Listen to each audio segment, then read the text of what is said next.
Hello everyone and welcome on board this live safari. We are coming to you from the Sabi Sands in South Africa, and my name is Scott. I'm teamed up with Senzo on camera, and we are thoroughly looking forward to having you guys along with us on the adventure today. Now, it's not just myself out. Steve has also headed out in a vehicle, and Taylor is in her boots doing a bushwalk. So we really are looking forward to following up on all kinds of action that we left on the property last night. There were two young male leopards, one called Hosanna, one called Tumba. They were both kind of in the central parts of Djuma, so I'm hoping they pop their head up at some point in time.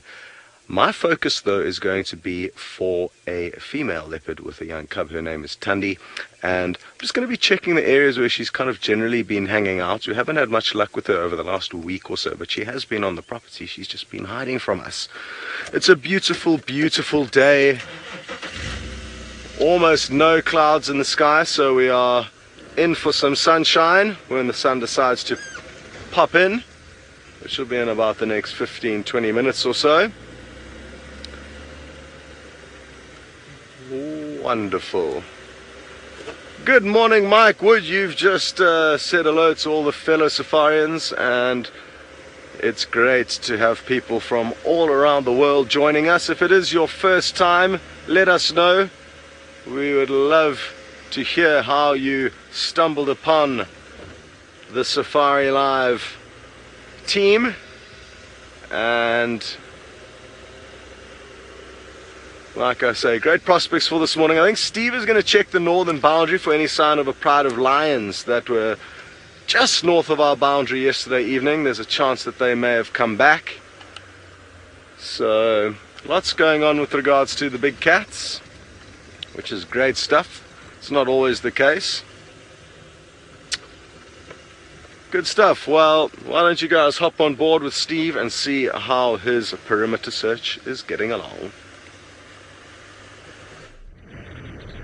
Good morning, beautiful people. How are we doing this gorgeous morning? I am Steve Falconbridge, coming to you all the way from Djuma in the Sabi Sands, South Africa.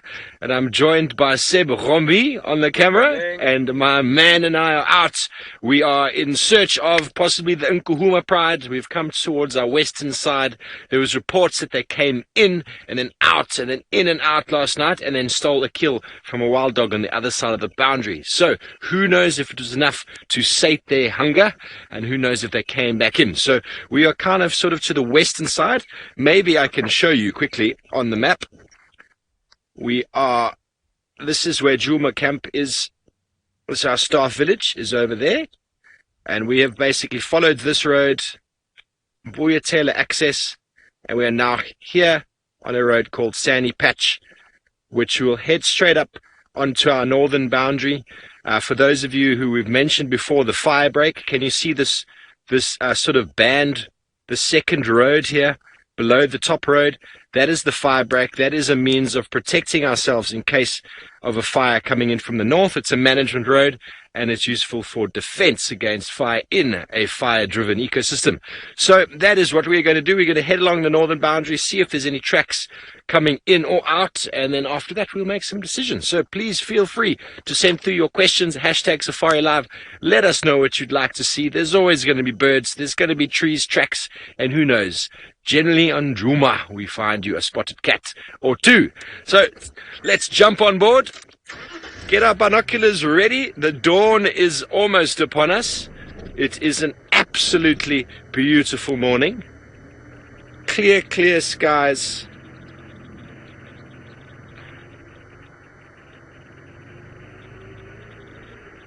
Yes, Linda, it is a beautiful morning. I like this time of year as the sort of autumn starts to come in, where the light is different. The temperatures are not as hot, but they're also not cold yet. For some of you in the northern hemisphere, you don't understand me when I say cold, because it's nothing compared to the temperatures that some of you have been experiencing over the last few weeks. But 2 degrees Celsius is pretty chilly in my book. When you're driving around in an open Land Rover vehicle, you'll see my attire start to change in the next couple months, going from only one layer, now I've got 2 on today, to probably about 6 But then I do not admit that I am anything but a sissy when it comes to the temperature, especially when it's cold. I enjoy the heat. My body really does well in hot temperatures, but cold temperatures not so well. But we're keeping our eyes peeled, looking for some tracks in the road.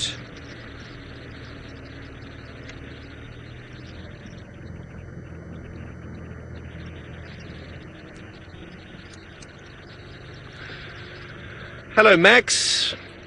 You'd like to know, Max from the back of the classroom, you'd like to know how many miles it is around the periphery of Djuma. I'm trying to think for you now, Max. I don't know.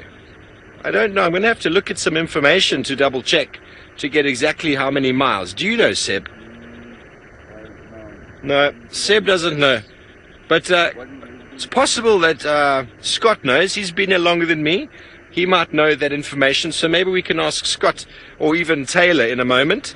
She was going to be joining us on Bushwalk soon as the light is a little bit brighter. It's very hard to track when the light is poor, even with a spotlight. But we are driving slowly and hopefully... Am I even on Sandy Patch? I am, yes. Maybe I turned the wrong road. But anyway, we will find our way. We will find our way. But we had a fantastic evening last night. I mean, Hukumuri turning up, Hosana turning up. It was really something quite sensational. I'm hoping to find that breeding herd at some time with that brand new little baby. So, Scotty D, who's also on drive like myself, might have more information for you about the perimeter, the distance. So let's go over to him, see what he has to say. Well, I mean, I don't know the exact measurements, but I'm willing to hazard a guess. I mean, as you can see, all four sides are different lengths. This one being the longest. This one might be about 2.5 miles, I would say. The bottom one about 2 miles, and then the two kind of north-south boundaries would be about... Well, the boundaries on our east and west that run north-south would be about 1.5 miles. So it probably a lot of you are surprised by that. It's not a very big property at all. But I will be getting the exact measurements for you because it'll be great to know. But yeah, not very big yet, very, very productive. And that is a big reason why we are here in the Sabi Sands. It is an incredibly productive piece of African wilderness, especially with regards to the Big Five. Now, we found some leopard tracks over here. They are going to be difficult to show you, but they are tracks of a male that head up this road. I'm not too sure who it is. It could be Tingana, it could be Hosana. Those would be my two guesses of the males that kind of hang around these parts. And hopefully we'll be able to work out exactly who it is by following these footprints.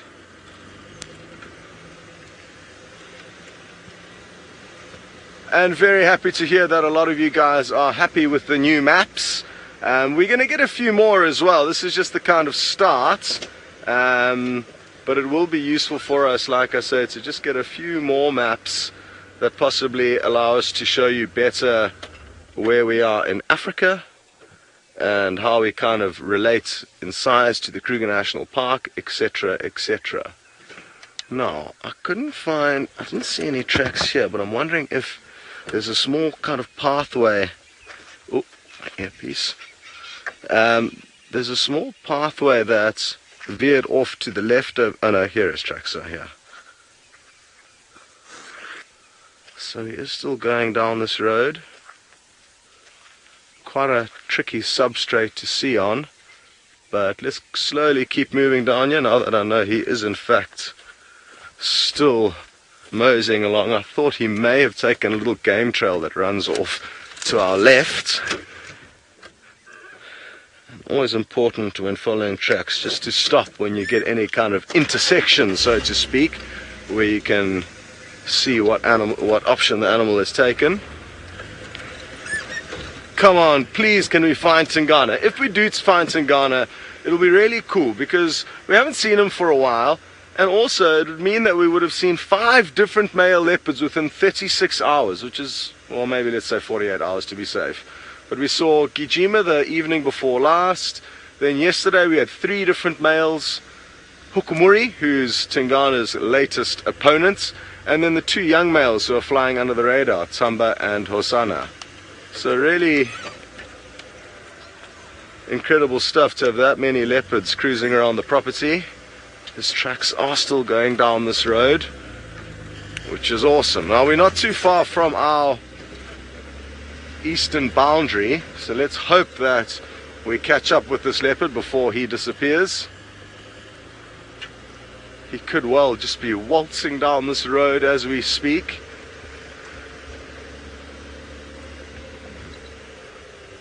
Tom, I'm told you're also excited to see Tingana, and yeah, I'm really interested to see his condition because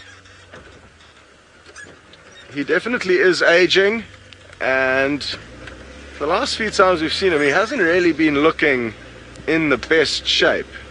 So hopefully he's had a few good meals and he's gaining strength.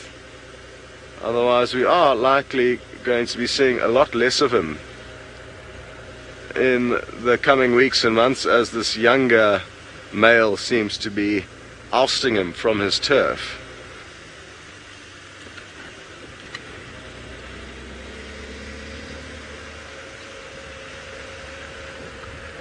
Anna Marie, you say how much you're loving the changes in leopard dynamics that we're experiencing, and so am I. I mean, as sad as it is for old Tingana, it's epic opportunity for us to gain really cool insights and behavior into what goes on with them. And it's not something that happens very often, that you get territorial kind of takeovers. And the last one that we got to experience was when Tingana came in and slowly started pushing out some Mvula. Sadly then we didn't get to see too many interactions between those 2 males, but hopefully this time around with Hukumuri and Tingana we will actually be able to try and document and share with you how it all unfolds. Well, the tracks were still going last time I checked. I'm confident he's going to stick to this road, but this is quite a rocky section, so rather than trying to see every track, I'm just going to skirt ahead.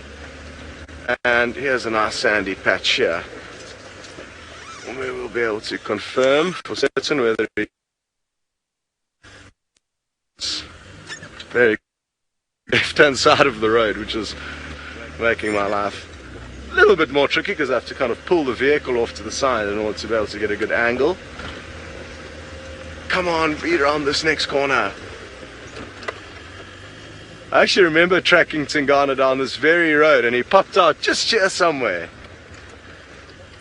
a couple of years ago.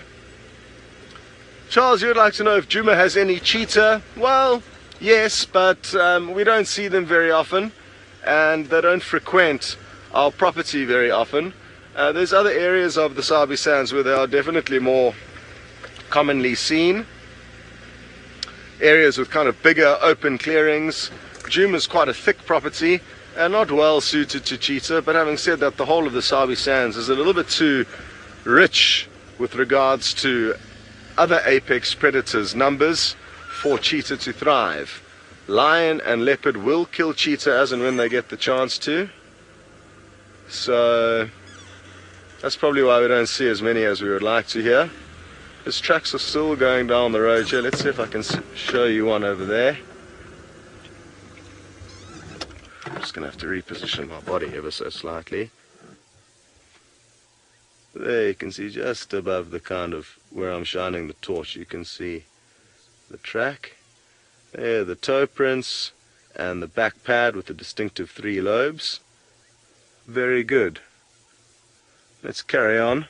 We are quickly approaching our eastern boundary, so unless he's having a snooze here or he's made a kill, we are probably going to be waving these tracks goodbye. But Only time will tell. It's my new go-to line, if any of you hadn't already gathered that. Okay, what does he do? You see how I said when you get to an intersection it's important to check carefully? So I'm just going to make sure we know whether he took the left fork or the right fork.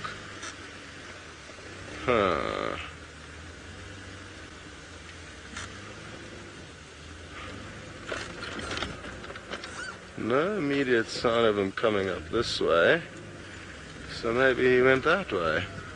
Let me drive around here.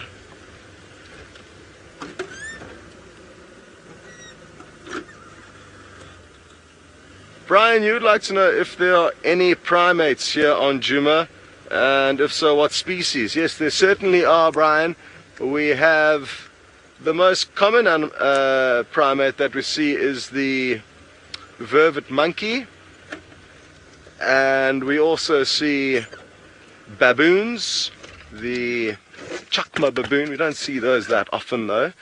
And then we also get some nocturnal primates called bush babies, which are very, very cute. They are absolutely tiny. We get the lesser bush babies here on Djuma. So yeah, those are the three primates that we see here.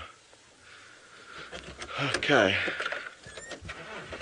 I can't seem to work out where he's gone, but that's fine. Let me just go back, turn the vehicle around so Senzo can point the camera at me as I'm trying to establish where in fact he did go.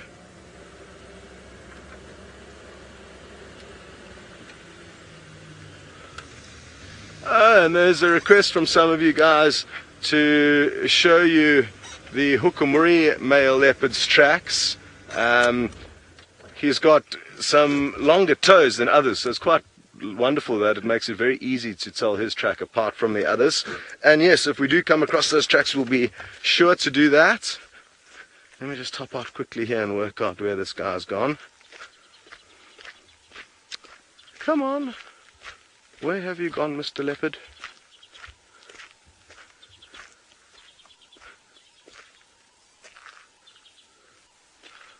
We are going to find you, at least find where your tracks cross the road. Now I've brought my flashlights along because it really does help greatly in establishing which way an animal has moved.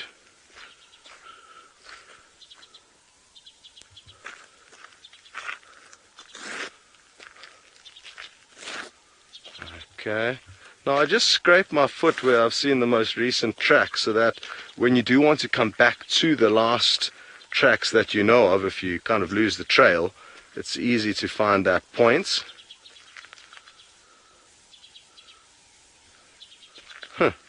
So the ground hardens quite a lot here, which is making my life a little bit tricky. Come on, Scott. What is happening? This would have been a nice tree for him to come and scent mark up against. So always worth checking that. Senzo enjoyed that. I can hear him chuckling. Possibly so can you. There we go. Another one for Sens. What on earth has happened here? Where has this leopard gone? There's a nice, really soft area of the road here. So had he have walked here, it would have been very easy, in theory, to see, but nothing. So, he must have gone the other way. Now, it's important to work out at a junction like this where they have gone, so that you don't just drive around aimlessly in the wrong direction. And if this is taking a bit too long, Faith, you're welcome to just tell Senzo that I need to link away to somebody else. Otherwise, I'm going to continue trying to work out what, in fact, this leopard has done. Oh, here we go. He's gone this way. Very good, very good. We're back on track.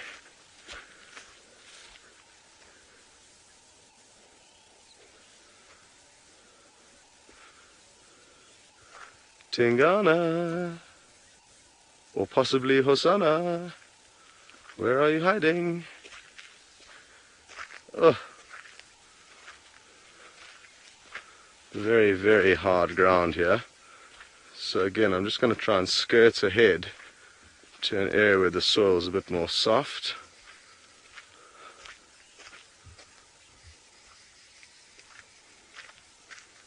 No joy.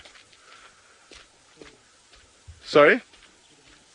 Okay, very good everyone. I'm going to send you across to Taylor while we try and work out where this leopard has gone. See you later.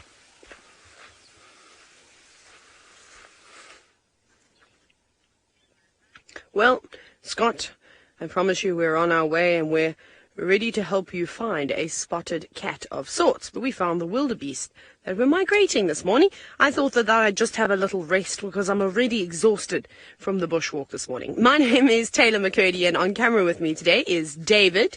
And even though you cannot see Herbie is just a little bit away on the road, nice sandy roads, to check for some tracks. Now, just a quick one, in case you've forgotten how you can talk to us, because this is our live safari, funny enough. You can hashtag Safari Live on Twitter, or you can also talk to us via the YouTube chat. Shall I stand up now? I'm injured today, everyone. Shall I tell you my stories of how yesterday I've basically decommissioned my left leg? I'm going to go and get a new one today. So, firstly, ta-da! Should we show them the battle wounds? Exhibit A. This is what happens when you are clumsy and you fall over your own feet. You get grazes. Actually, Faith, who's directing today, pushed me. She didn't get yellow carded. I did try and appeal, but it didn't work. She won that one. And then, I don't know if you can see my score. Darby's making me turn. Is it gone? I put more ice on it. So, I can't really show you, unfortunately, but on the back of my leg last night while watching the movie that won all the Oscars, we had a movie night in camp, I was sitting on the floor in final control. And then I felt something crawling on my leg, so I, did the swat. Big mistake. The swat then made me get stung by something. So I didn't quite know what it was. All the lights were off, as normally they are in a movie, in the cinema, sorry.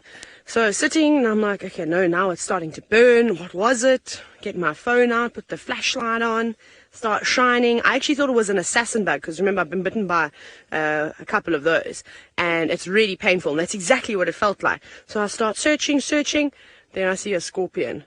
So what do I shout? Scorpion! I've never seen people levitate like that in my entire life. Everybody that was on the floor hit their heads on the ceiling. I'm obviously exaggerating, but there was a tiny little Europlectes scorpion that crawled up my leg and stung me. It's the first time I've been stung. Not nice. You want to avoid scorpions at all costs. I will never pick one up ever. Not that I was picking them up. I know Scott's the scorpion whisperer, and James tried to pick one up once. I think he's done it a couple of times since. Not for me. I'll just look at them from a distance. So yeah, so that wasn't too pleasant. So my whole leg this morning, just to describe to you what it feels like if you had really, really, really bad pins and needles, and they just won't go away, and then it feels like my leg is raw to the touch. It's a weird feeling. And it was a tiny little thing. It must have only been about 3 or 4 centimeters. I mean, it was really small. So that was quite funny. Obviously, I'm trying to find the fun side in it. So yeah, I'll be getting a new left leg today, which I'm really excited about. Been looking, for one for a while. No, I'm just joking. Of course, I wish it could work like that. Now, RFS, you said that I'm a tough cookie. Oh, no, I complained. I'm not. I complained and complained and complained and complained the entire evening about how sore my leg was. So no, I'm not a tough cookie. But what I want to show you is quite far away. You may have seen it, obviously, at the beginning of our bushwalk, is a small group of wildebeest. I feel like the herd of wildebeest, though, has gotten smaller. Because we saw them the other day, and there must have been about double that amount. Perhaps some of them have separated and gone elsewhere. Looking around, lots of birds alarming. We are in the area where hopefully we're going to find Hosanna too. So I can see Herbie just up ahead, and he's basically walking like a bloodhound at the moment. He's got his head so close to the ground. I don't know if he's either looking at the tracks or if he's picked up Hosanna's scent. Herbie is an incredible trailer when it comes to finding the animals. It wouldn't surprise me if he could find it. But I see circling things. So Herbie must have found some tracks of something. Have you got tracks? Ooh. Right, so we have got a request as we approach the area that Herbie was sort of circling. And James, you've requested a golden orb or a garden orb spider. We will try our best. Herbie, I can't even see the footprint. Oh, yeah, I'll probably look for the big circle, hey? Thanks, Herbie. Well done. Ah. So you can actually see that the light is still pretty bad. You know what we might be able to do? Should we bring out the old mobile device and use it as a light?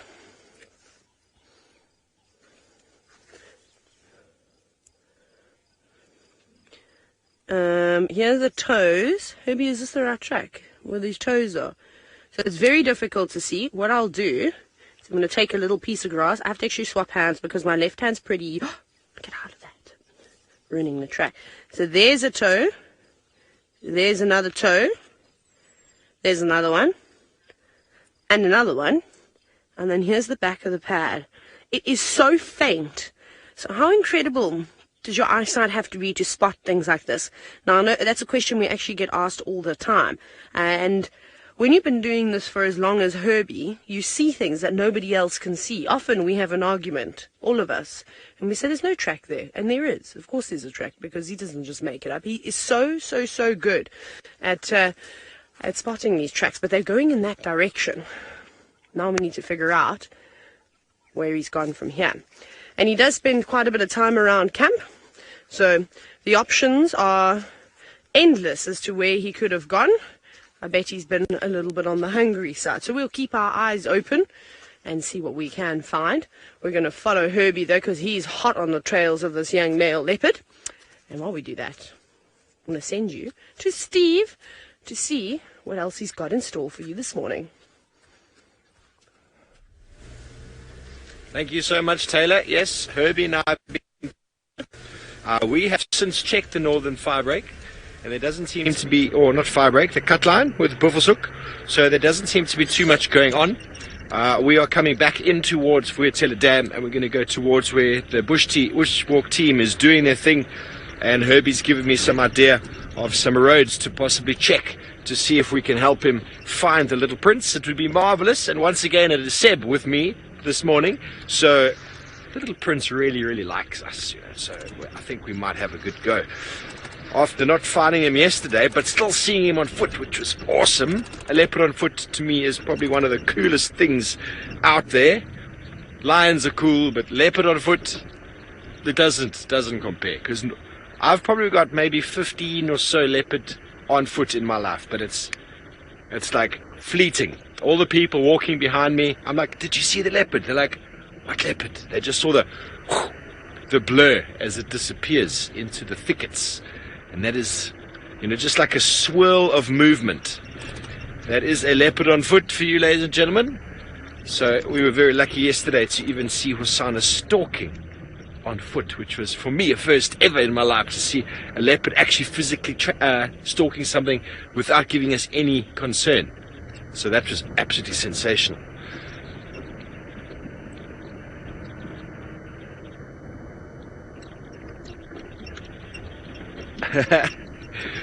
Jason, age 10, you clearly do not have a fear of spiders. You'd like to see a big spider. How big, Jason?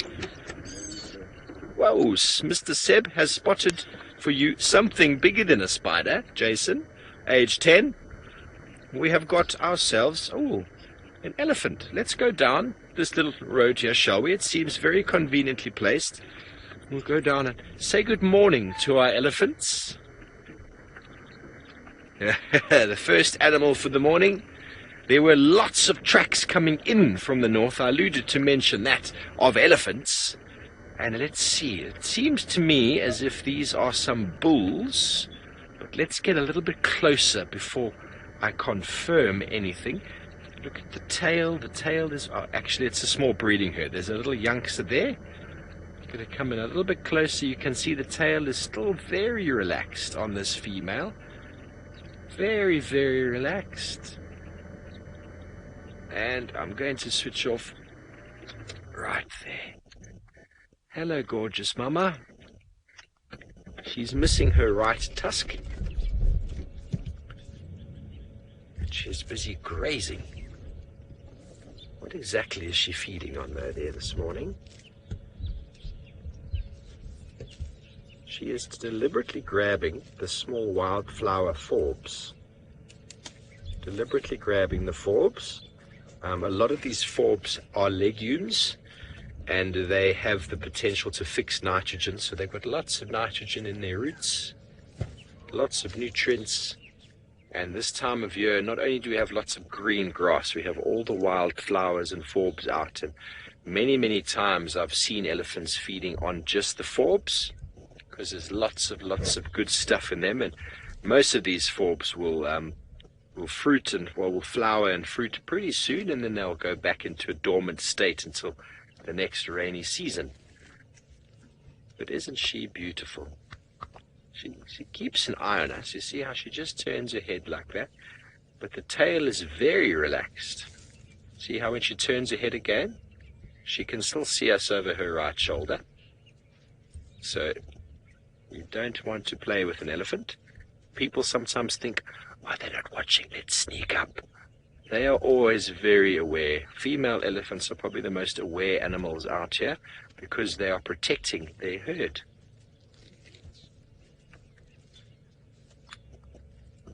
A couple more youngsters off to the left.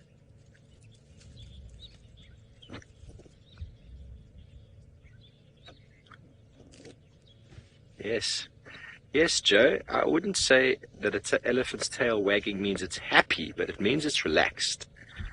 As soon as that tail goes stiff, okay, it goes very stiff and sort of raises up and goes stiff and moves very sort of deliberately from side to side in a stiff manner, that elephant is not relaxed. That's often the first obvious sign that you can see of an elephant changing behavior. The first thing to look at is the eye, but it's not always easy to see that. If you see an elephant doing this, very relaxed. Also, if you stop and listen, you can hear that the herd around is feeding. First thing an elephant generally does is they all stop moving.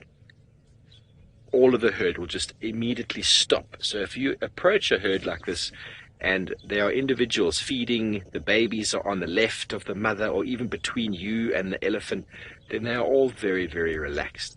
But first thing that you'll see is the tail will go stiff, the female will lift her head, but even before she lifts her head, they might do that very soft standstill, trying to figure out what is it that's approaching, is it a dangerous thing, and then almost in unison, when they agree that it's not, they'll all go back to moving again. Ears and tails and everything will move. So it's very important to understand that behavior, because elephants will indicate that, give you that behavior long before you need to respond to it. And unethical guides or guides who don't understand that are the ones who get themselves into trouble. So see, I can just start up and go a little bit further forward here. You see how by starting the car there was no change in behavior whatsoever. We don't want to influence these animals. This is their natural environment. But you always watch the big mama. She's always the one who will tell you when enough is enough. And they are super chilled. Super chilled.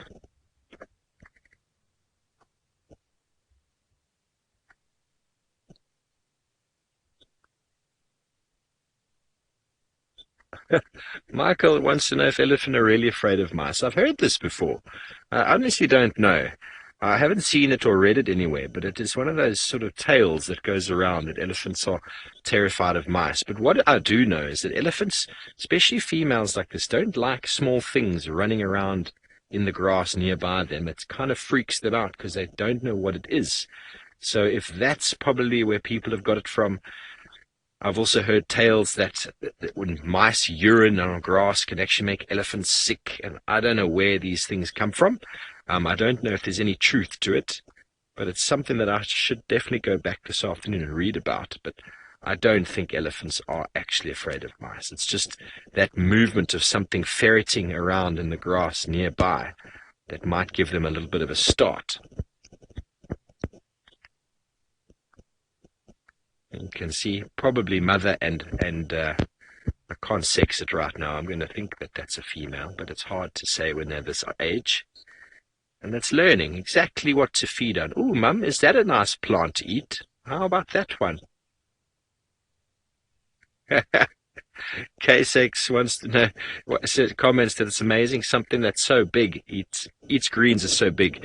The most powerful animals in the world are vegetarian. The biggest and strongest and most powerful animals in the world are vegetarian. So to sustain a large animal with protein, there's only a certain size you can get to, and tigers is the biggest, maybe bears as well. But the largest animals in the world, including the gorilla, the elephant, and even the blue whale, are all vegetarian. Okay, so folks, we're going to stay with this herd a little bit longer. We're going to go over to Scotty D for an update.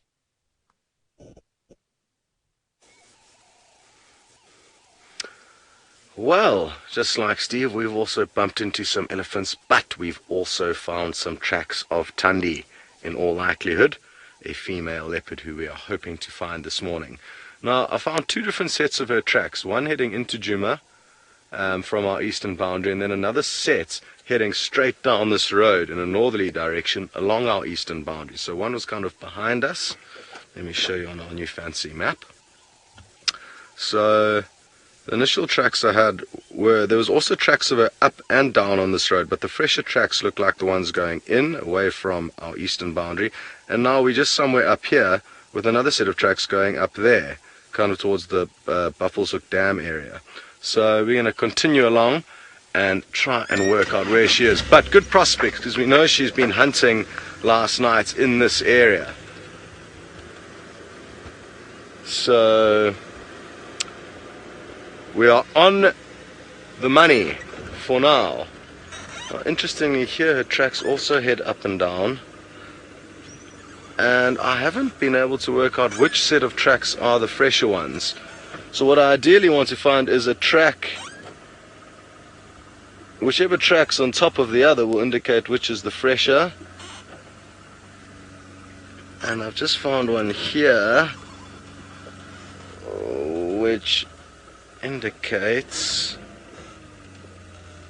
that, oh, it's tricky, and I'm not going to be able to show you, but because we're very close to the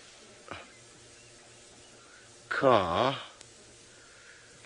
but it seems like the fresher ones are the ones that are going up the road, which is good.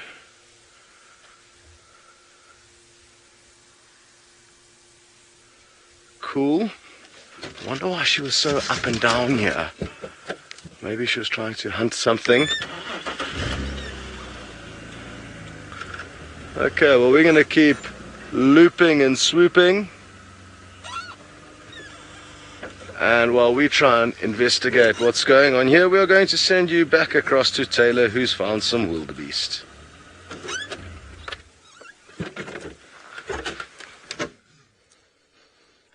Still with the same herd. We've actually just done a big loop around quarantine, and I have to tell you that wildebeest must be the biggest babies on foot. Well, the blue wildebeest, at least. They've seen us only the entire morning, and every time they see us, they stop and start snorting. They circle, they stop, they look at us, we snort back at them, so I'm often going to get their attention, which is quite funny because then they all start snorting at you, and you know, who doesn't enjoy a good morning laugh? Now, something even more epic than those wildebeest, and I love wildebeest, is if you have a look over here, I've found my favorite spider in the whole entire world, the jumping spider. And most of you know I'm not a huge fan of spiders at all, in fact, but this jumping spider is eating another spider. So that one that you can see with the black sort of mandible, that is no longer alive. That is being feasted upon, which is kind of epic. And I think, because I'm trying to think of what spiders have dark mandibles, I'm wondering if that's not a small sac spider that the jumping spider is feeding on, which is really, really, really quite cool. I don't know, Darby, can you see on... Oh, now it's gone underneath. No, come back! We just want to see you. I'm going to just have another little look, and then we won't disturb it anymore. What I'm going to try and do is put my finger underneath and go... Oh, that was me.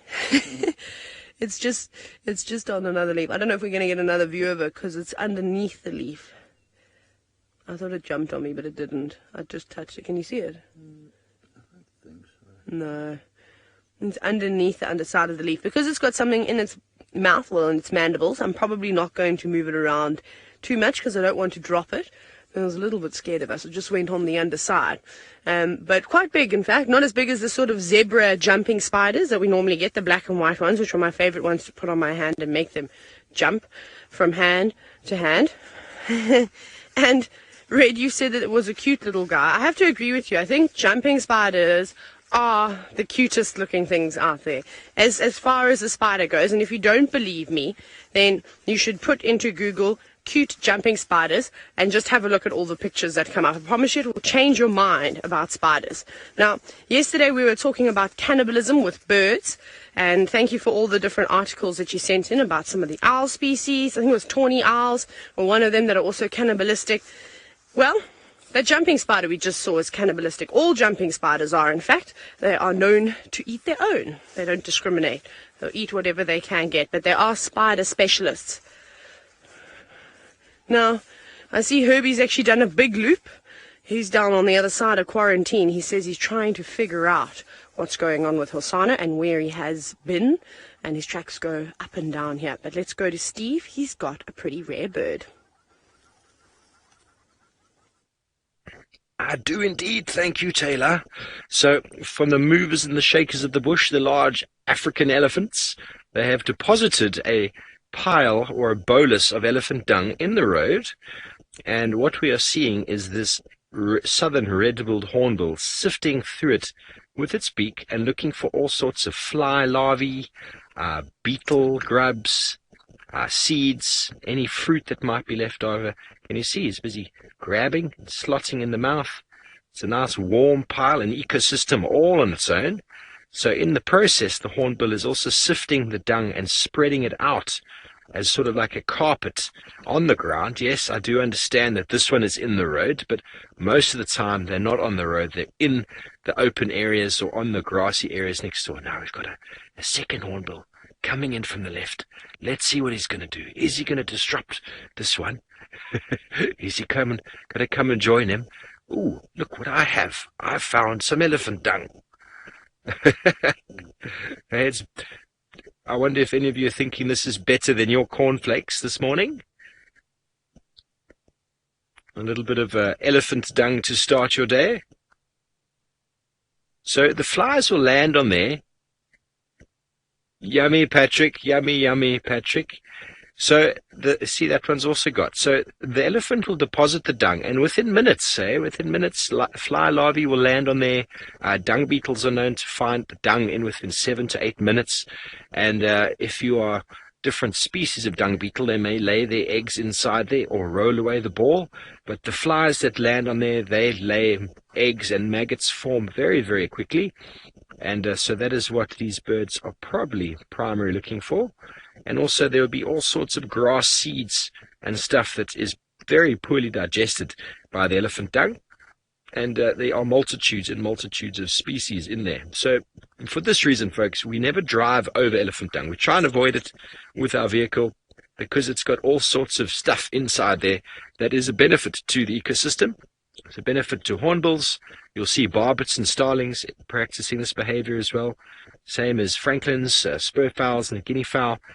Guinea fowl actually feed on the decomposing vegetation that's in there, and the others feed on the seeds and whatever insect larvae there might be. So a very cool behavior to see, and you can see how useful that beak is. They do the same behavior in the undergrowth of trees and sort of turn leaf litter over. See how they scrape and then look, scrape and then look, and then with their very versatile beak, they're able to grab whatever it is that they see. Here we go. This piece looks a little bit better. Let's have a look.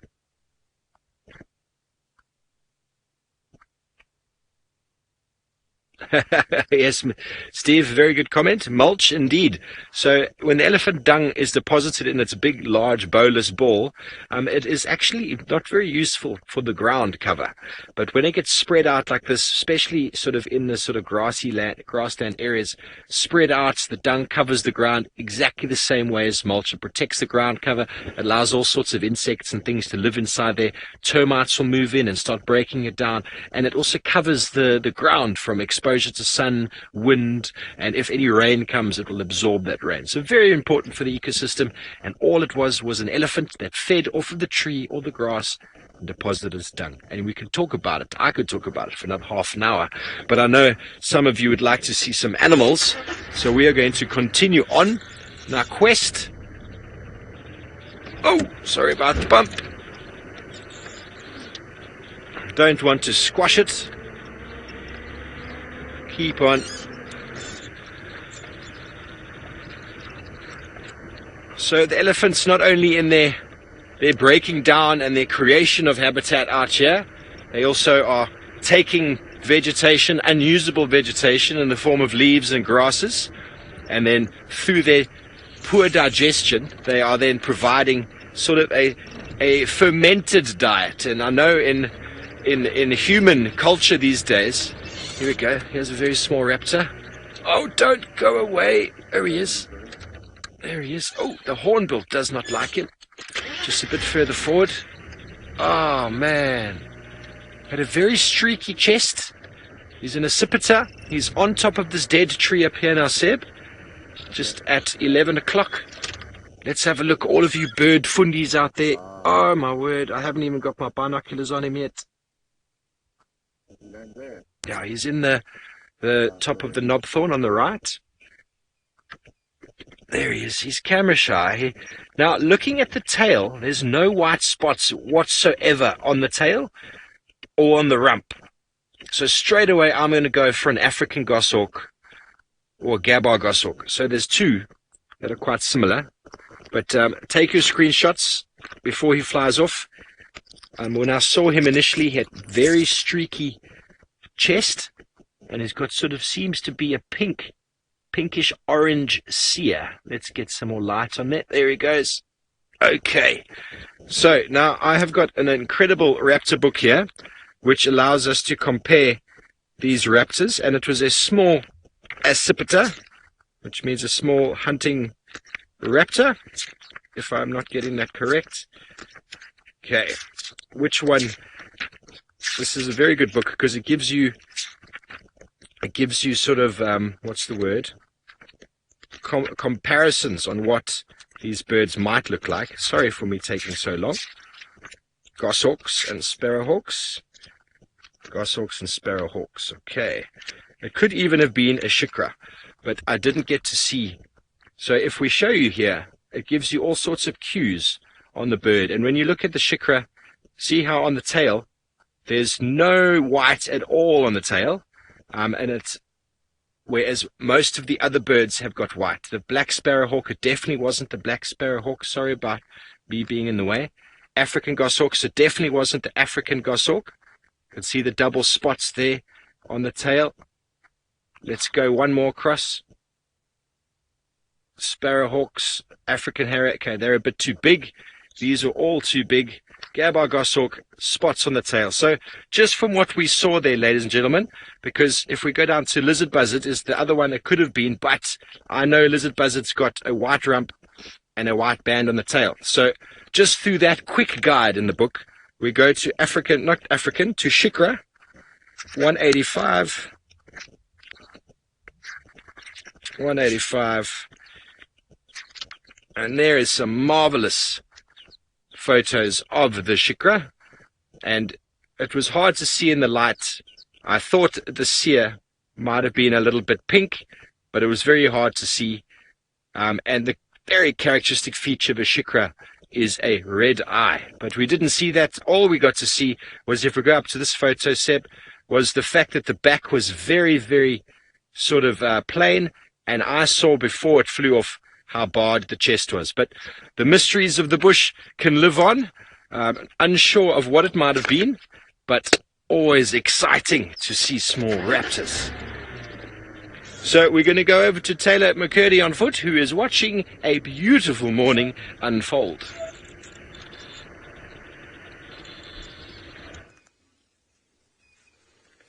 We are. I was going to say it was spectacular, and then I put the P in front of the S. That's not supposed to happen.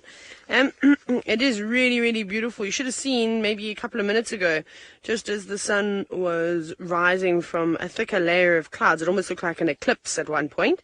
It was absolutely stunning, but I think in the next 30 seconds or so, it's going to break through that layer of clouds, and then it'll just be the normal sun and burn our eyes.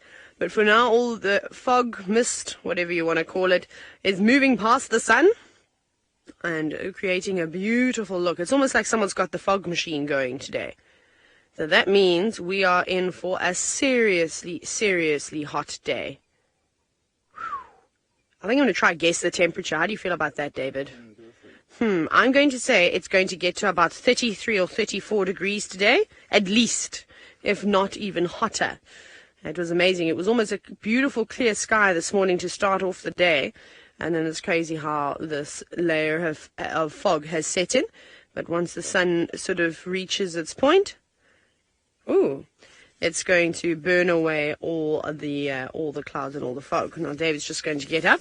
So I've just guessed, obviously, and Faith has said that Google says it's going to get to about 34 or so. Woohoo! I love guessing a temperature. I don't know why I'm able to do it. Sometimes I get it really wrong. Other days I seem to get it right. Now we're just back on the road again because we cannot figure out on this stretch of road. Basically, we're in the middle of quarantine where Hosana has crossed. We had his tracks coming down from between our camp, Djuma camp, and then Inga's, which is another accommodation set just a little bit further away, about 200-300 meters away. He comes up the side and then completely vanishes. But there is lots and lots of grass, and if any vehicles have driven over here, I mean, Leopard's only going to put two or three steps before it goes back over again. And there's also lots of hyena activity up here. They're very busy on quarantine. Every time we do come into these areas, we find that there are so many hyena tracks, and then they all come into camp as well. They try to raid us, but no luck for them, of course. But yeah, well, now we're just checking, so I'm basically just going to shuffle my feet on this road and go very slowly to make sure I don't miss anything over here.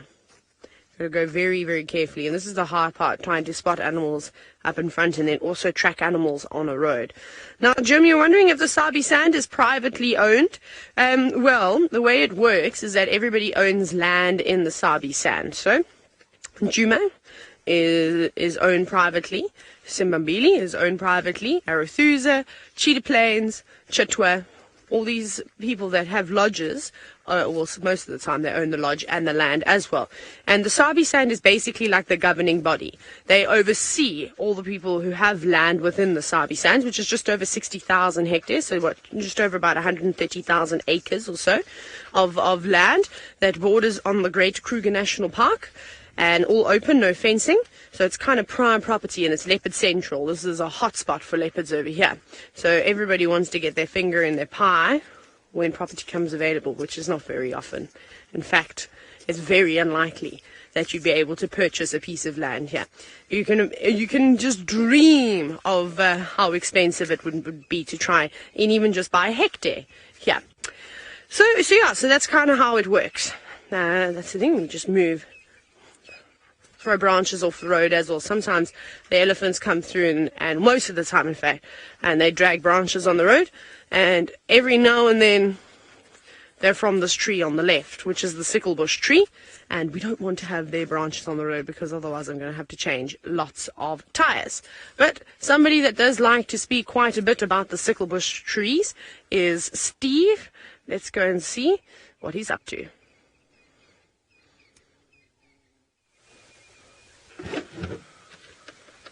I know Steve does love talking about bushes. I prefer talking about tracks, of which I've just found some tracks of Tandy here, going up the road. And we did hear some alarm calls a little bit earlier. And we actually drove off-road to see if we could work out what was alarming the Franklin, but we couldn't kind of get close enough to the calls by the time they had subsided. So there's tracks all over this general area. And now we need to try and work out where they go. Clearly I'm battling to talk to you and concentrate on these tracks at the same time. I'm trying to work out if there's any tracks of the cub with the mom here, but I can't see any at first glance. She's been all up and down this whole area, so she must have been doing a lot of hunting, and I'm hoping that she has got lucky and made a kill, because that'll make finding them a lot easier for us. We just need to find the right trail of tracks where the cub is in fact following her. But not easy to do. Sorry, the antenna's going to get a little bit in Senzo's way here.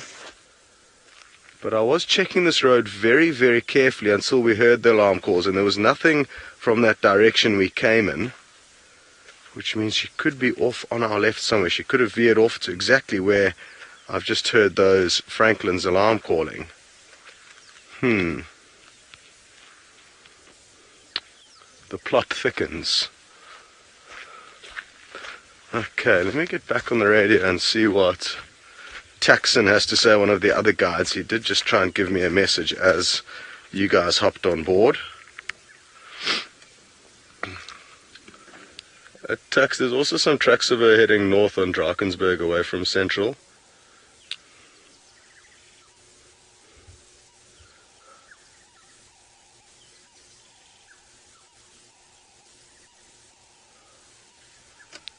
Copy. Okay. So, such a tricky area to work this, but let me turn the car around and start following these tracks that we're on now. Earpiece got all tangled up there and got ripped out.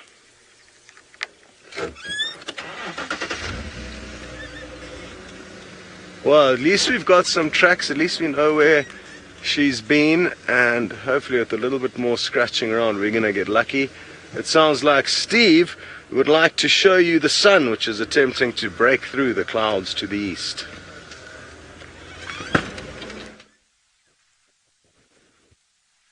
Isn't that gorgeous, ladies and gentlemen? We've got this sort of mist belt pulling in from the east, sort of southeast, and it's not easy or normal for this time of day to be able to look directly at the sun like that, but it allows for some incredible photography.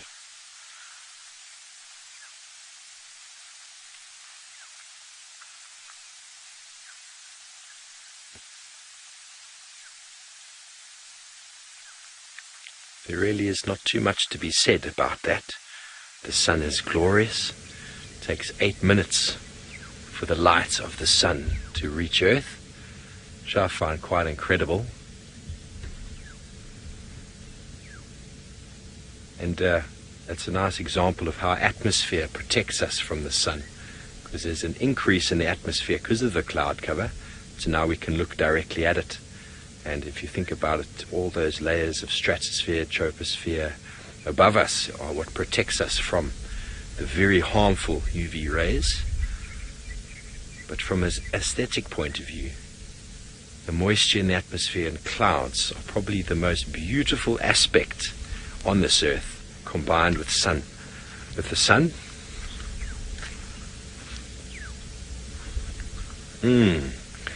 yes, Joe, it almost feels like smoke, but it's very cool. There's a nice moist sort of feeling, cool feeling to this morning. I'm not sure what's going on there. It seems to be a turn in the weather. Really, really good for us, and because it's cool, it's possible we'll find our cats moving, so we need to go make a move on to get back to where Herbie is, because they're still on foot tracking Hasana, so maybe we can get around a few blocks away from him and assist him in the effort, because if a cat is still moving, it's quite difficult to keep up with them. But we will continue. We just thought we'd stop for that beautiful orb in the sky. The reason that we all are alive and exist, and for all the food that we get. Everything is to do with that beautiful golden thing, and it has been revered by cultures and cultures through the millennia of human existence. There was a snake track there. We're not going to talk about it, it's not very clear. So we made a little pass by where Tumba might have been, and there doesn't seem to be any tracks of him coming out, so we're going to head across past Vuyatela Dam now to give Herbie a hand. Just got to check all the bases. We've done a proper look in the west and on the northern boundary, and now back into the area of all the action of yesterday, which I thought was quite incredible. How Hosana just materializes out of nowhere, and at the same time his sort of cousin, so to speak, is just sort of hanging out not far away. And then Tandy's tracks were here in the morning, and Hukumuri was tracked and found. Oh, this place just blows my mind when it comes to leopards. Blows my mind. So once again, the wonderful Vuyatela Dam.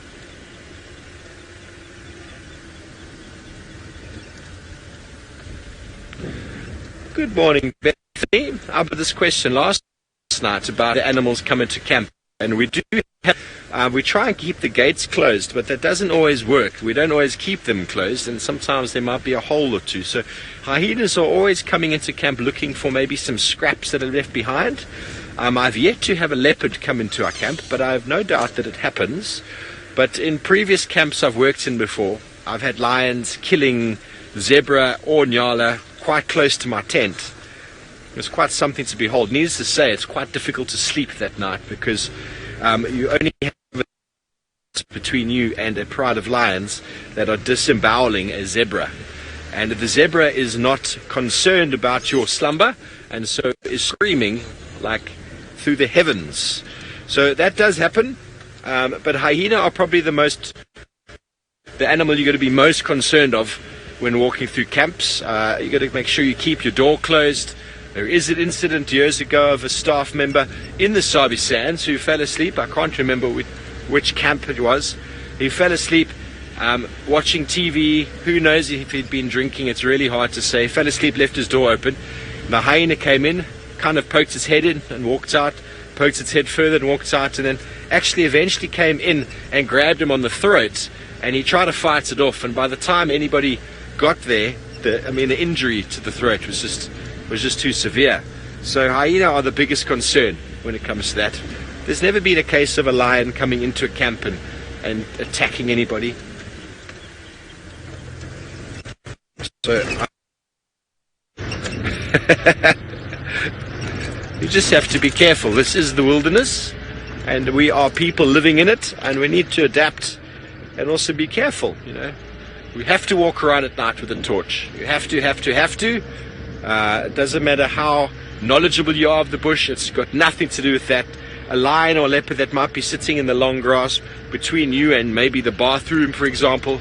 Not that we have any long grass in DRC, but where I'm staying at the moment, it's a little bit further off. And if you don't have a torch and you don't spot the cat, it'll just go low.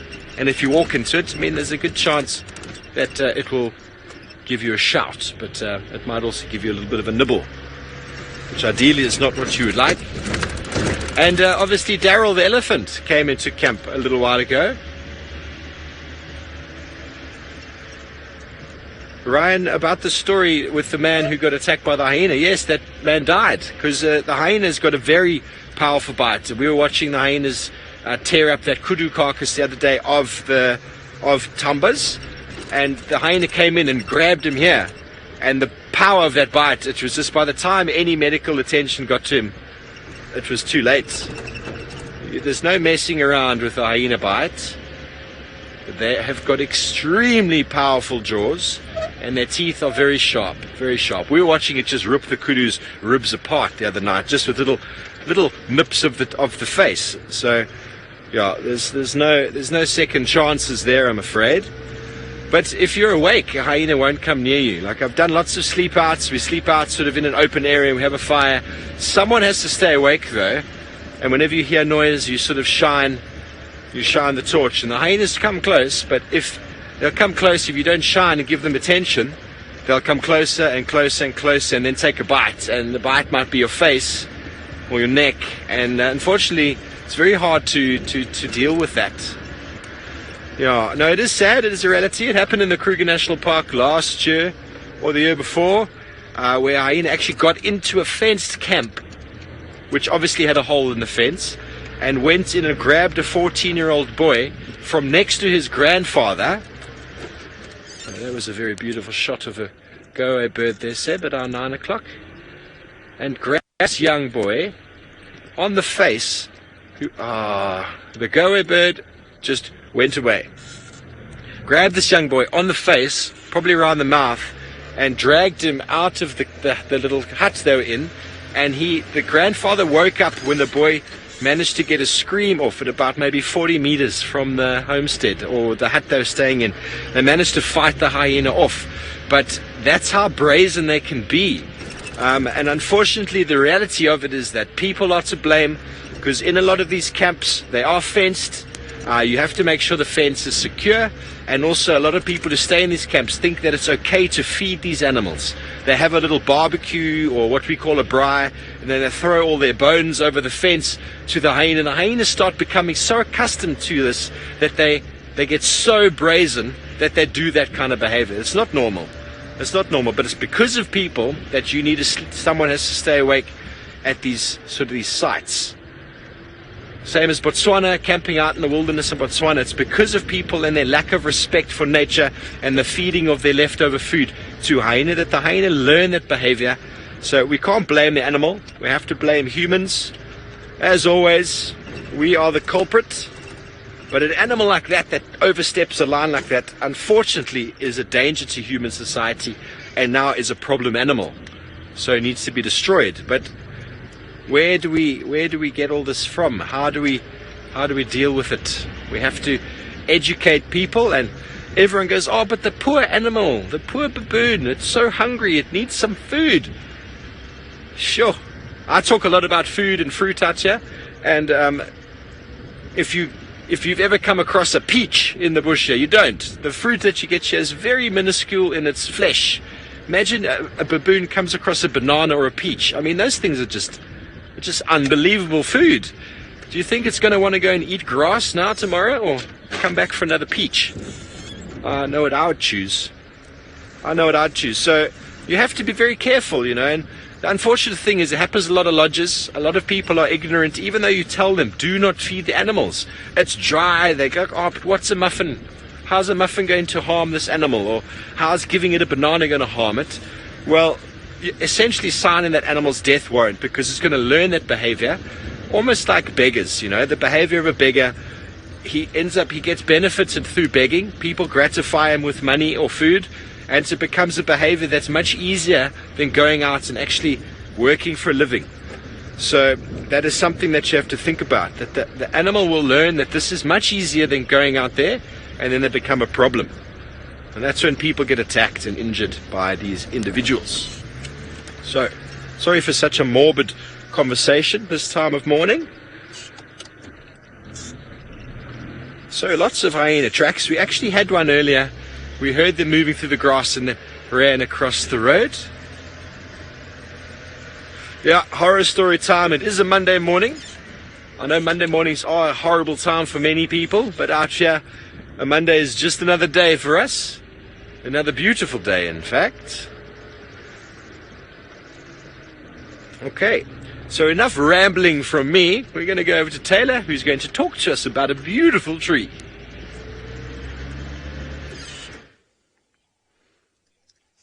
Well, I'm hoping that I know enough information about this tree. I'm just joking, of course, everybody. We're standing with a large fruited bush willow, and I had a fly on my hat.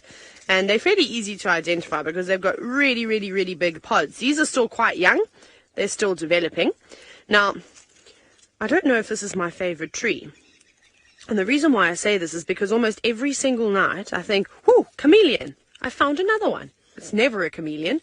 It's one of these pods. And you can see they're a lot lighter in color in comparison to their sort of lovely dark I suppose, no, not quite emerald. That's not really emerald, is it? Well, anyway, nice green leaves. So this sort of highlighted lighter green, when the spotlight goes onto it, it looks exactly like a chameleon hiding behind a leaf. But of course, that's not the case at all. But it seems like there's some caterpillars and things feeding on it. And if you look very carefully, you can actually see all the little holes that I'm telling you about. So birds will use. Oh, sorry, that was awkward. I just almost slapped the camera with a branch. Birds will use these visual cues to try and figure out where sort of potential food sources are feeding. So caterpillars need to be very, very careful in the way that they go about feasting and not eating and devouring an entire plant, because the more holes there are in a tree, there's obviously more caterpillars and things crawling around on it. So birds might favor this tree and come and bounce around. So you could get the helmet crested shrikes bouncing around here, perhaps the odd hornbill, looking for these caterpillars. And I'm looking for them too. I cannot find them, however. So I would imagine on a colder night they would have gone underneath the leaves, or perhaps even further down towards the trunk. But I'm not going to go and stick my head on in there, because I reckon that I'll probably get bitten by a snake. We're going to leave that. Now, in case you are wondering why I didn't do a game drive instead of on a bushwalk, it's actually a lot pleasant. I'm not injured. I mean, my leg it's painful, but not when I walk. I'm actually glad I'm not on game drive, to be honest, because I think sitting down would be the most uncomfortable thing on the sting on the back of my leg. Last night when I was trying to sleep, I eventually put a pillow underneath my foot and raised my leg so that it didn't touch the sheeting whatsoever. Herbie and myself and David are completely stumped as to where Hosanna is. We're considering the fact that he might actually either be lounging on one of the couches at Inga's or perhaps at the pool, having a mid-morning swim. We're not really sure. So we've gone round and round and round quarantine. I can't tell you how many times, trying to figure out where he has gone. I found a beautiful feather. That caught my attention.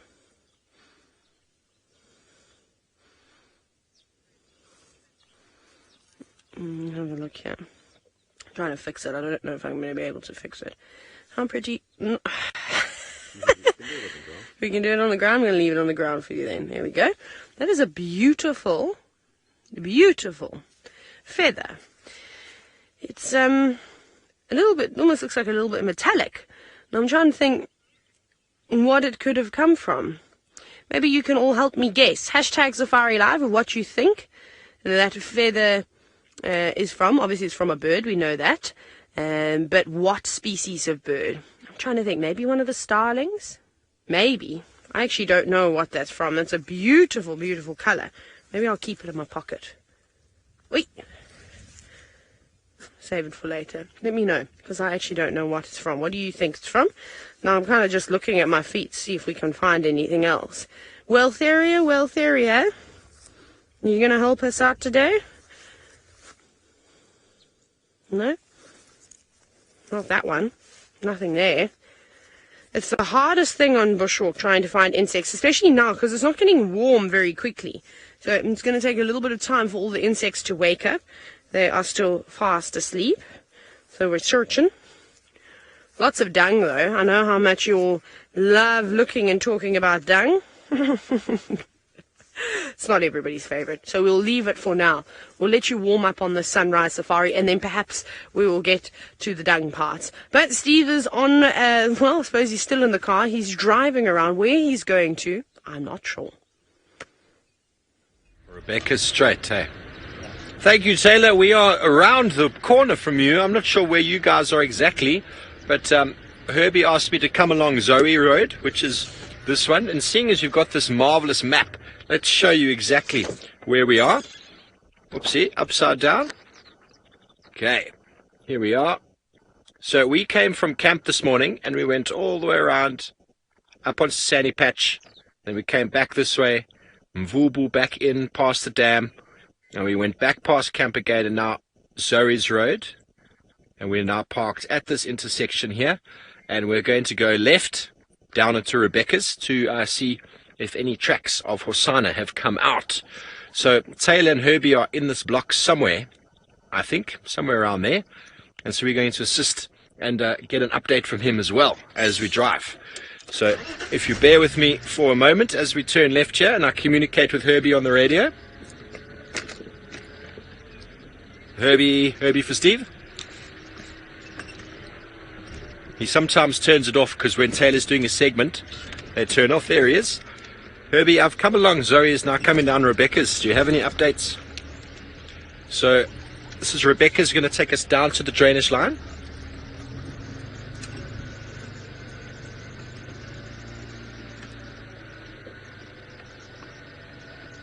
Okay, copied. Where would you like me to check?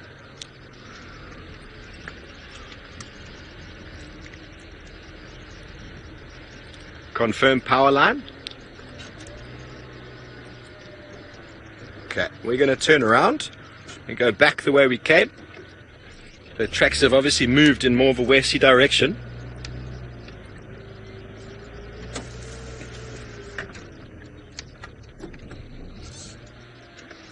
Mina, you would like to know who gets to decide birds' names. Is that right? Birds' names? Roads' names. Birds' names. Wow, Mina, I don't know. Ornithologists, I guess. A lot of them were named over 200 years ago, 150 years ago. When the first naturalists came to Africa, they put their name on anything. All of those first initial guys, Linnaeus and Darwin, they named all sorts of things many, many years ago. So let me just double check exactly where we're going. I think I'll go that way. Going to come back to power lines. So, yeah, the scientific names were named long ago. Some of them changed as they get revised by certain people. And the reasons why they change, a lot of them is because of maybe they found something new about it, or there's some new genetic code that they've figured out. And what I've generally found in the renaming of species in general is you'll get people who'll do a master's on splitting these two snakes apart, because one occurs in northern South Africa and one occurs in southern South Africa, so they split. And then someone does a PhD to put them back again. So it's really a much of a muchness. Sometimes it's hard to keep up with the changes of the names and why they change them all the time, but it is what happens, and it makes a lot of people very important, I suppose. So that's why scientific names don't generally change. When they do, it's quite a big thing, but common names, a lot of common names have changed over the years to try and sort of bring together the concept that there are similar birds across the world. And Europeans, for example, because birding is probably the largest and biggest growing hobby, fastest growing hobby in the world at the moment, and there are lots of people just going out on birding safaris. And we have a tree in the road. I wonder if we can move it. I think we can. Seb, what do you reckon? No, you and me, we are very strong. Give us a moment. We are going to show you how strong Seb and I are. Come on, Seb. Oopsie. Are we strong enough? That is the question. There's a kudu. No, I don't think we are going to be. Okay. That is a very heavy tree, or I am a very weak individual. And an elephant smashed that over as if it was a toothpick, a blade of grass. So we'll have to get that removed. But for now, we're just going to drive slightly around it. Good effort, Faith says. I don't think it was a very good effort. Seth didn't even get off the car. So we're just going to make it past here, and we're going to get that. Oh, that's not good. I don't want to push it with the car, because that is just going to do it damage. Still no signal. I don't want to push it, Seb. No, I'm saying go around like this. Yeah, we just need a little bit more. Don't have a tow rope, otherwise we'd tow it. Sorry, folks. I should just actually get out with my panga and chop it. But that'll take us about 10 minutes. I believe Scott has got no signal. So you're going to stay with us for a little while. And I'm sure you don't want to watch us chopping wood for about 10 minutes. Do you? No.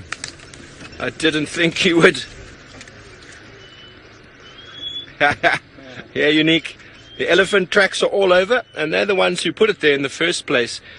I think they do it deliberately sometimes, but yeah, maybe I should give him a trunk call and tell him to come and move it back, because he's been very cheeky in putting it there. Faith is giggling in my ear. Am I being funny this morning, Faith?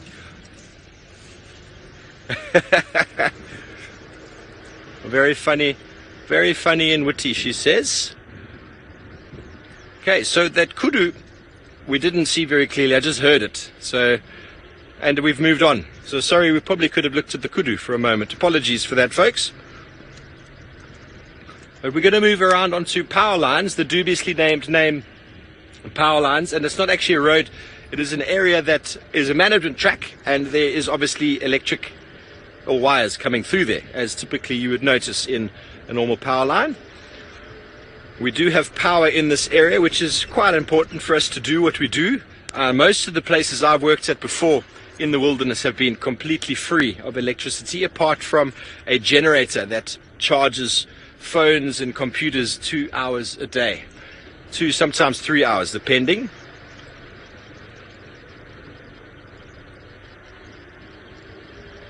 And obviously all you wonderful people who like to come out here like to have ice and refrigeration, so electricity is quite important. So we're going to carry on our little wandering bumble, helping Herbie, and we're going to go over to Taylor for an update. Well, we're still looking at our feather, and I bet you all have a laugh about this. Every now and then it would blow out my pocket, and because there's a gentle breeze, I'd have to chase after it for about 100 meters as it blew away from me. David was having a good laugh. He thought it was fantastic. And I hope that doesn't happen again, because if this feather goes, I'm not chasing it live, because it's so embarrassing. Most of you will know the feeling when a piece of paper gets away from you. Now, Dancers with Dirt, you say that it's some type of roller, this feather? No, so I'm actually going to disagree with you there. I think that it isn't a roller, because they've got lighter feathers. And there we go. And Ruth and Aaron, you've said that you think it's a Birchall starling. I'm going to go with you on that one. So Herbie and I were trying to examine it. It could either be a Birchall's or even a Cape Glossy starling, or actually any of the blue starlings. In fact, it's hard to tell. It's a beautiful, beautiful color. I'm going to let it go though now. And I think we were lucky to find it, in fact, which was quite nice. Now, I'm just sort of having a little squiz here at this marula tree. No, it's not even a marula tree. You know, I thought, why did I even say that? It's a Philanotra violacea. It's a apple leaf. I have no idea why I called it a marula tree. Half asleep this morning, I think. And it's looking good. Also, a couple of holes in the leaves. I don't know what actually feeds on the leaves of the apple leaf tree, but a beautiful trunk. And this one's actually not particularly big. Normally, the Philanotra violacea trees, they get massive, massive, massive trunks. And I always tell you about how in Zambia, there's a fly there, David. How in Zambia, and I'm pretty sure in other parts of Africa, where they make the dugout canoes, the mokoros, this is a tree that they love to use. And so is the marula. It makes for very good, very, very good dugout canoe. That is a beautiful fly. I wonder if it's not one of the pirate flies. It's just flown away, though. And it would make sense that it was coming to this area, because if you look very carefully, you can see, look at all the soil here that's been sort of deposited on the bark. And it looks like the termites have unfortunately invaded this apple leaf tree. Now, those pirate flies will sit here and they'll look for ants that are moving around, they'll look for termites that are moving around, and actually sit and snatch them up and gobble them up like this. Not really. I don't do that. I've never seen a fly do that in my entire life. But it would be pretty terrifying if a fly did that. Did I give you a fright, Darby? Tell me you were terrified. Darby was terrified. So we're literally going up now. We're pacing up and down like you have no idea on this road, because we can't understand how we've missed the tracks. But I showed you this morning the ones that Herbie was seeing. It's almost like Hosana was walking like this on the road. He was going... It's like, I don't actually want anybody to know where I am. And maybe even he was being cheeky. He was walking right on the edge, which would have made it even more difficult to try and figure out where he's gone.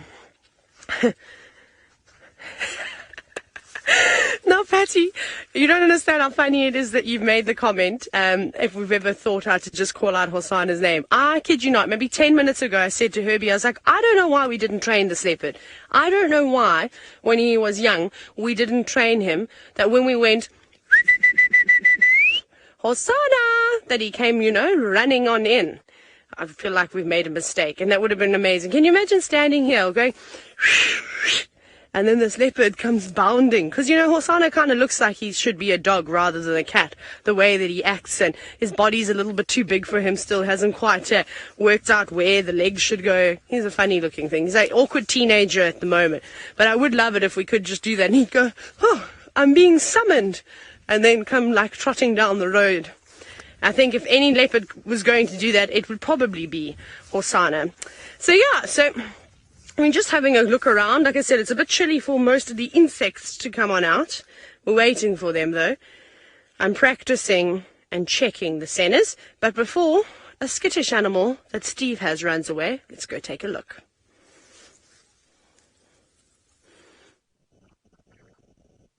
Thanks, Taylor. We've managed to find a female warthog, and she's got a very small piglet somewhere behind her there. We're not sure where it's stopped in the long grass, but she hasn't run away like all of the piglets normally do, all of the warthogs do, and I wonder if Hukumuri is anywhere around, because we know how he enjoys his bacon. And it is a female quite clearly. You can see that there's just the two sort of warts there just behind or underneath the eyes, whereas the male has got two sets. The other pair would be there much lower down towards the tusks. She's very interested in us. Let's see if she comes into the open and if her piglet follows. I always enjoy looking at little warthogs. They just seem so, so punkish with their hairstyle. But what you can see, and something that it's quite nice to see in young... There it is. Hello. Mrs. Grumpy, yes, it's standing very still. Can you believe it? Whoopsie, there we go.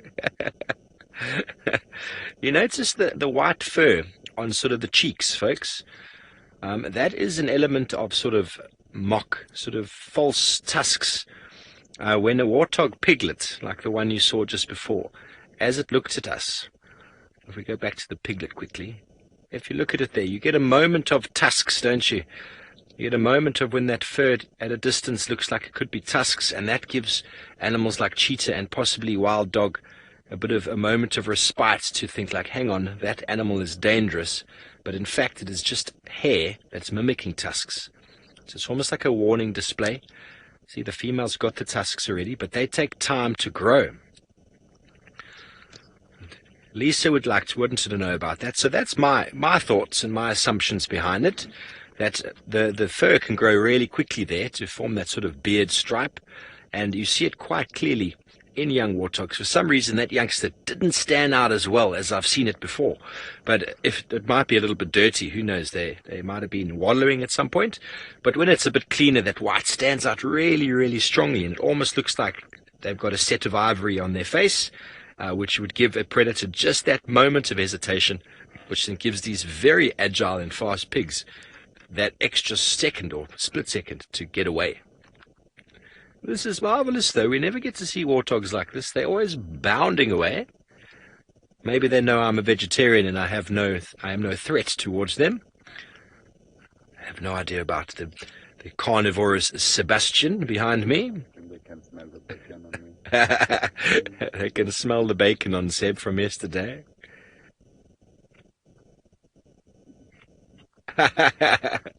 Reptilian research, yes, she does look a little bit in awe. And the piglet is also a little bit off to the left still. She's still watching us. I don't know if you can see the piglet from your angle, Seb. There it is. She doesn't want to be seen. Just pokes her head behind the bushes there.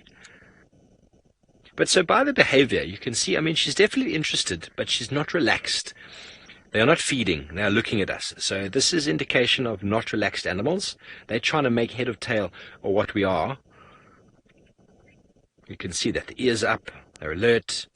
And we've come around sort of more to the west from where Herbie was to see if there's any tracks coming out along the roads here. Nothing of yet, but Warthog definitely don't look too calm, but the calmest I've seen without running away.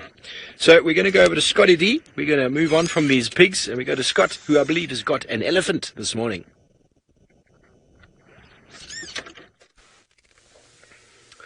Yes, it's an entire herd of elephants, and this is actually the same cow that we spent some time with on the sunset safari last night. She's got a very young calf. And let me just move forward a little bit. We're not in the bare spot. I was hoping she was going to kind of take a few steps towards us in that little gap. She's also got notably swollen temporal glands just above her eyes. Now sadly she is behind a bush, but we're just going to have to kind of make do with that for now. There's another one behind having a bit of a dust bath. You can just see dust flying up. There you can see her quite swollen temporal glands almost hanging over her eyelid. Not too sure what is the story there. It's not something I've noticed too much in the past. No further sign of where Tandy could have gone. I've done a kind of big loop around the area, still searching, but it appears like there were not one but possibly two big males in this area last night, because we had one set of tracks heading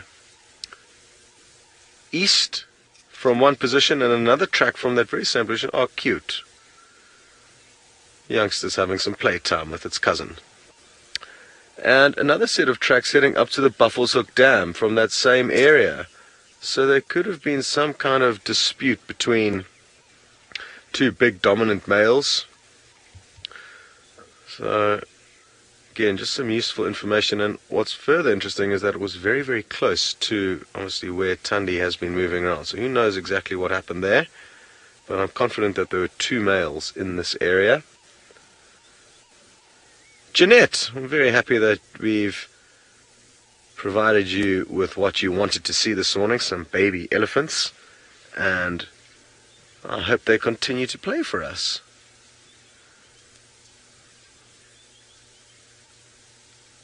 There was another youngster running around trumpeting wildly. I thought for a second maybe it was hopefully chasing the leopard that we were looking around for.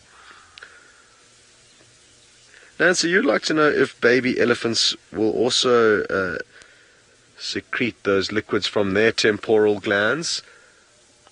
It's a very good question, and now I'm a little bit stumped actually. Now that you say that, I don't think very small elephants can. I don't remember ever seeing little tiny elephants doing that, but maybe that's just because I haven't been looking very closely. Let's see if we can notice any in this herd. I mean, there's some more trumpeting and rumbling. Let me just keep quiet for a second. I think it's going to continue.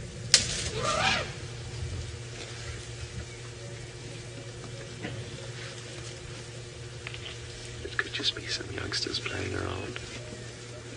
But yeah, that's a good question, and I'm kind of leaning towards the fact that from a very young age they possibly can't leak from those temporal glands. That's my current guess. I wouldn't be able to hazard a guess as to what age they will start doing it, but I don't remember seeing tiny young elephants. There's the gland there, thanks Sense. And you can see how her gland is very, very swollen, hanging over her eye. Well, I guess we're just going to have to keep watching closely on that, Nancy. I think you may have asked a good question there, because I'm going to try and get to the bottom of that. It'll be interesting to hear Taylor and Steve's thoughts. But I just don't recall seeing tiny elephants seeping from their temporal glands. Maybe they only become active when they're a bit older.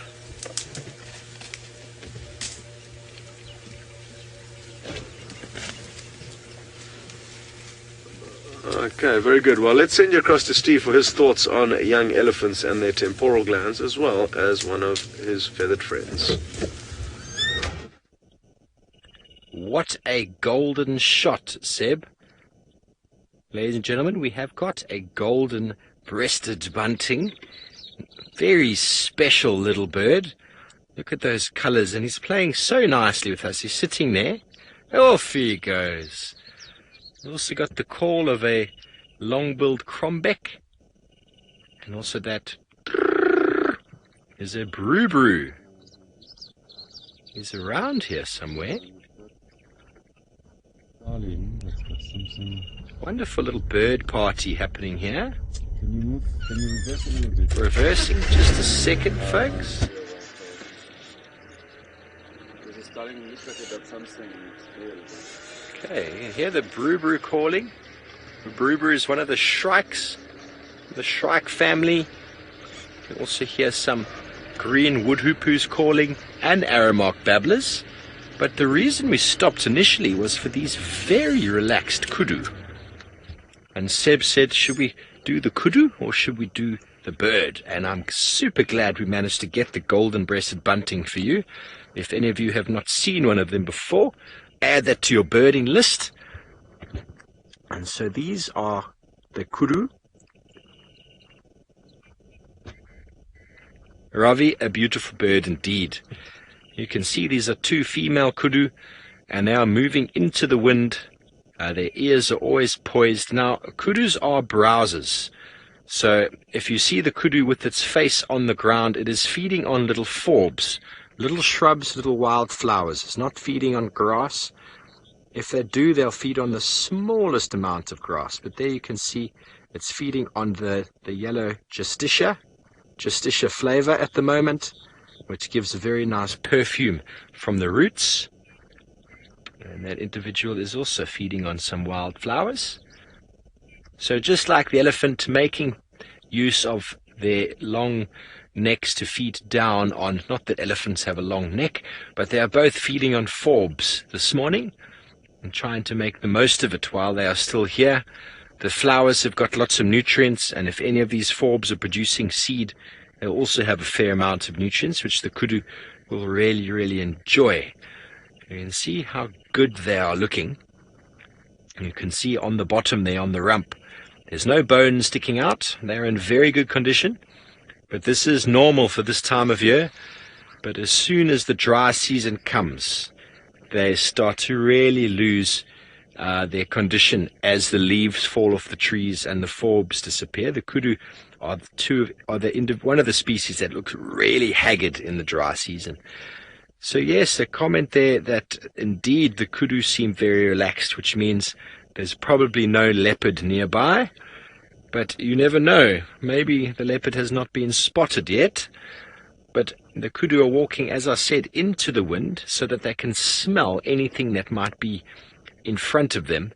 And with their very versatile ears, they're able to scan the surroundings for anything that might try and sneak up on them. Aren't they gorgeous? They are definitely one of the prettiest of the antelope.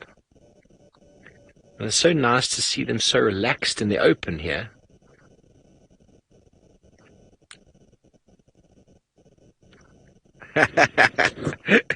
Well, a few of you saying it looks like a camel. Okay. One of the funniest looking camels I've ever seen. Okay, so we're quickly going to go over to Taylor, who's also got one of my feathered friends. Let's see which one she's got. I'm actually going to cancel that now.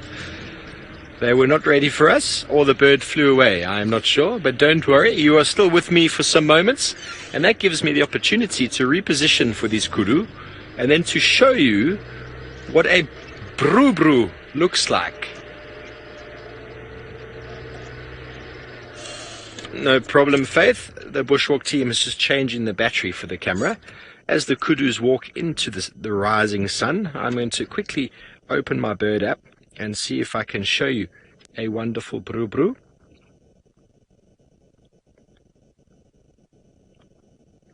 So Scott was discussing baby elephants and secretions. I have seen an elephant probably from about 6 months or so secreting. 6 months to a year. I haven't seen the smallest of the babies secreting. It's not something I've noticed before, but definitely a bit older, 6 months to a year, I have seen them secreting. Okay, so here we've got the wonderful bru. Let me just position my phone so you can get the colors. There we go. Look at that. And the name Brew Brew because of the call. So it's an onomatopoeia. Nihilus afer. It is used to be known as the Brew Brew shrike. And you can see by that beak, it is a very, very strong, sort of sharp hooked beak, which is characteristic of the shrikes. Look at that with the hook. Let me play you the call. Let me just move my phone back and have a listen.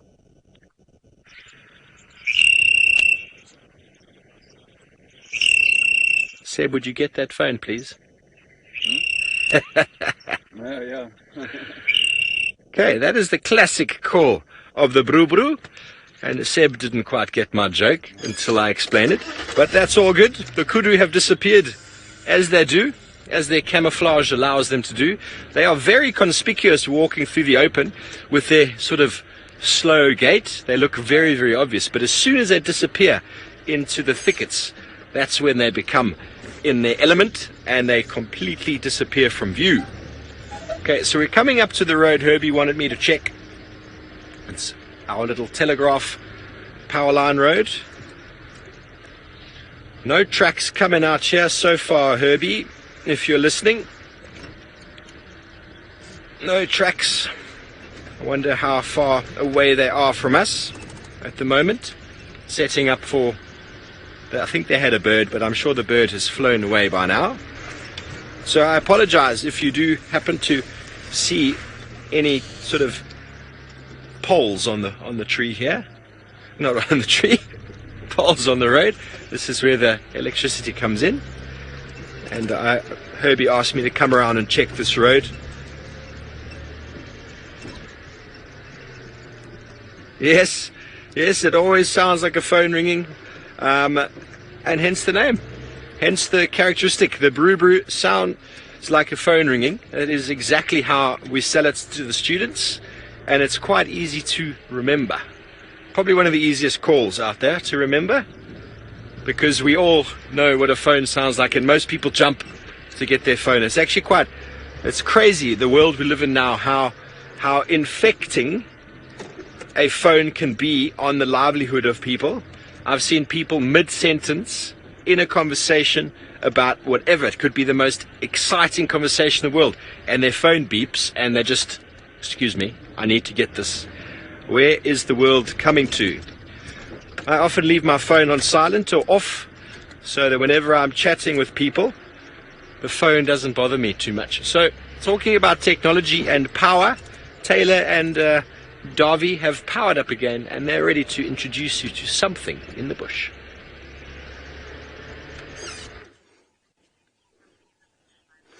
Well, I feel like this character actually needs no introduction whatsoever. It is one of the pale morph Wahlberg's eagles, and quite nice to see them. I actually haven't had a chance to spend too much time with them whatsoever, but this one is just beautifully perched up in its tree above its nest. Now, I think these birds should be on their way home soon. They are intra-African migrants, so what that means is that they travel from northern Africa all the way down to the southern parts of Africa, and then they'll breed down here too. Sometimes they don't breed, but this pair visits regularly, and they seem to use the same tree with the same nest every single year. The nest is actually a little bit just down on the fork, and they'll constantly keep repairing it. Both the male and female will help with the building of the nest, and then I haven't actually seen a chick yet. I'm still waiting, but of course, in the way that the nest is positioned, it's quite awkward and it's quite difficult. In fact, to see a nest all the way up top over there, it would be nice if we could have a look inside one day.